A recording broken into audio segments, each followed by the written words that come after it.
Hey guys, here's a clip from episode 54 in the Masterclass. It's about string noise suppression. Click the link below if you want to check out the full series on this, and also if you want to check out all the free soloing videos. I had a great request to kind of solve the problem of unwanted string noise, and I realized it's something that I take very much for granted. And it's pretty fascinating when you start to look into it. I looked at many videos and watched many people's approaches to muting string noise, and so I'll go about it a couple of different ways.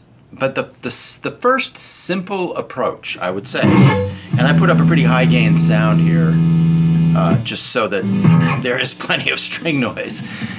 The first thing I will tell you is that there are extremities on each hand, and when you pick up the guitar, your index finger is the extremity that's most on that side, and the palm of the right hand, the side of the palm, is the extremity over on this side. And so that's how we begin. And if you just think to yourself that the side of this hand is going to cover the bottom three strings, and the index finger is going to cover, the index finger of this hand is going to cover the top three strings, then you have a start on this thing. So, and it happens pretty naturally. And I saw one video, I forget who it was, where he suggested it helps to be using the same guitar all the time, because then you get comfortable with where your hand sits on the bridge, because every guitar has a different configuration over here. So maybe that does help, but I pretty much can do it on any guitar, and I think you can too. So the side of your palm is going to kind of rest here on these bottom three strings, and that will cover, those, and then your index finger way on the outside of this hand, the last thing over here to the left, can cover the top three strings. Now that's not a general rule, but it's a good place to start, because if you think about it, if I just sit here and plant my hand there, it's done.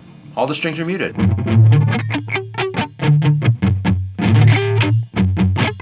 Now you can advance on that, and certainly this can cover all six strings here. The index finger can't really cover everything here, but when you arch your thumb over, then you get a little more of that. And I've often said in all of my teaching videos, there are points where I say the flesh from these fingers, the flesh from this finger mutes the adjacent string. I say that a lot. So when your hand is being used over here on the left, the left hand is being used, there's constant opportunities for the extra flesh from these fingers to mute strings. And I swear to you, once you start doing it, it becomes second nature, and you don't have to think about it anymore.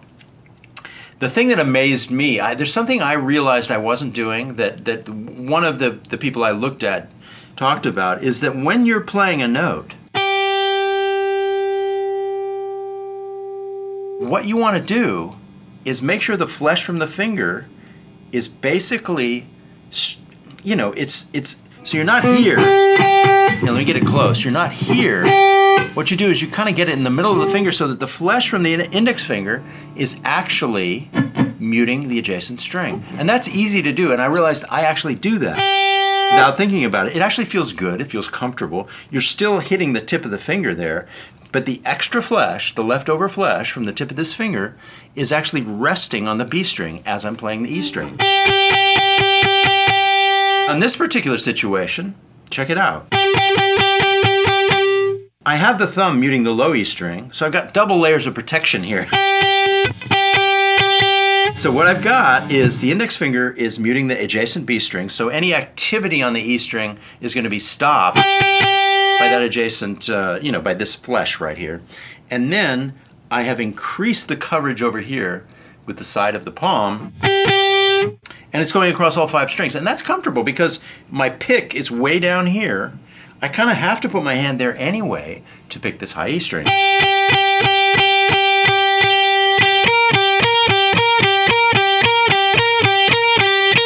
Now check this out also, and this is something a lot of players do. When I come up and play another note, the index finger is still guarding the B string with its flesh and muting it. Now the same thing can apply when you move to an adjacent string. And then what happens naturally is the flesh from this finger being arched over the E string blocks that. And then the little finger, when I come up here, now let's say play this note on the B string at fret 6. Well, the flesh from the little finger that's just, available, hanging over, as I arch the little finger over, is blocking the E string. And then to guard the bottom 4 strings, my hand is in a natural position. Anytime you move the hand, it's going to protect and block the strings that are above where you're picking. So all that happens pretty naturally. So now let's look at some rhythm playing strategies with this moderately high gain sound.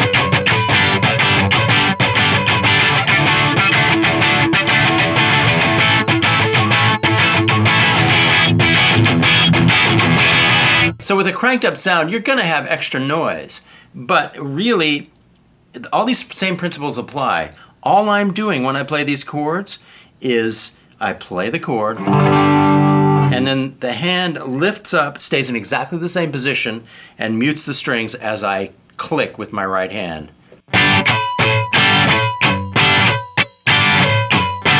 And there will always be overtones, and that's just part of the sound. The thing you want to do, if you don't like those overtones, or if it's just a little too broad and sloppy for you, all you need to do is take the volume knob of the guitar down to 7 from 10. A lot of the overtones go away and it becomes a much more controlled sound.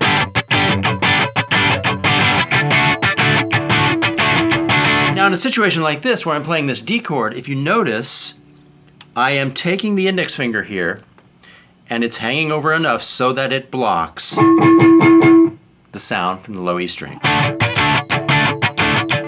And then the flesh from this finger, which I'm borrowing with, could be the 3rd finger, but I like to use the little one, as you know. That last little bit of flesh right there, I'm voicing strings 2, 3, and 4. The finger flesh is muting the high E string. So the low E string is being muted by the index finger, the high E strings being muted by the little finger. And when I'm doing the chucka parts, all I do is gently lift the hand off just enough. It stays in position above the frets, but the hand right here is muting the strings. So that applies for all of these. All these bar chords. Now when I go down to the E, a little harder to get that one, squared away. It's always going to be a little more loose and open, but once again, see what happens? These fingers drop down in the interim. So you have the shape of the chord there, but this drops down and mutes the top strings, and then the flesh from my thumb hanging over mutes the low E string.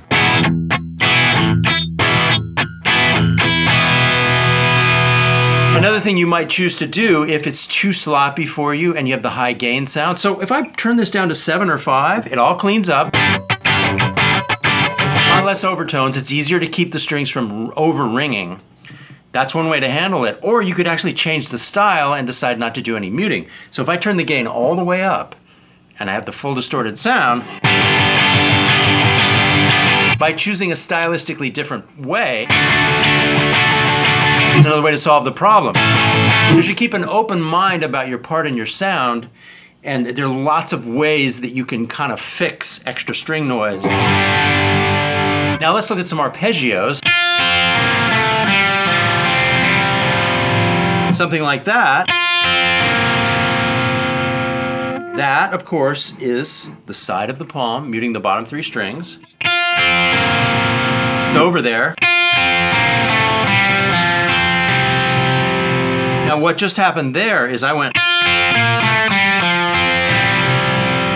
and very naturally and comfortably, the flesh from this index finger arching over kept the E string from sounding. It's a subtle thing, but first I was barred here, across, fret 1 on the top 2 strings. And then you can see the index finger arched up, but the flesh was still protecting, the rest of the chord from noise, extraneous noise. As is the 3rd finger. The edge of the 3rd finger is blocking this adjacent string, and then the thumb is actually blocking the E string. But that's in addition to me muting here. So what happens is my hands, they just kind of flood everything except the notes I'm playing with extra skin.